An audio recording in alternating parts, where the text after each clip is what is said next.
શહેરની અંદર ટ્રાફિકનું યોગ્ય રીતે નિયમન થાય, તેમજ ગેરકાયદેસર રૂપે દબાણ કે ટ્રાફિકમાં અડચણરૂપ કોઈ વાહનો ના રહે તે માટે આજ રોજ એસએમસીના સંકલનમાં રહીને દક્ષેશ્વર 4 રસ્તાથી માંડીને અલથાણ ખાડી સુધી દબાણ દૂર કરવાની કાર્યવાહી હાથ ધરવામાં આવી રહી છે, જેમાં રોડ પર જે લારી ગલ્લા કે અન્ય દબાણ જે છે તે એસએમસી દ્વારા દૂર કરવામાં આવી રહ્યું છે, તેમજ જે 2 વ્હીલર કે 4 વ્હીલર વાહનો અયોગ્ય રીતે દબાણરૂપ પાર્ક થયેલા છે તે વાહનો ક્રેનના માધ્યમથી હટાવવાની કાર્યવાહી હાથ ધરવામાં આવી છે, તેમજ એમવી એક્ટ હેઠળ કાર્યવાહી હાથ ધરવામાં આવી રહી છે। સુરત શહેર ટ્રાફિક પોલીસ વતી તમામ સુરતના નાગરિકોને અપીલ છે કે તમારા વાહનોને રોડ પર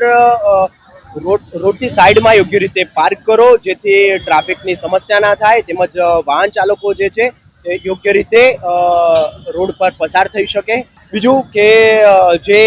લારી ગલ્લાવાળા પણ છે કે જે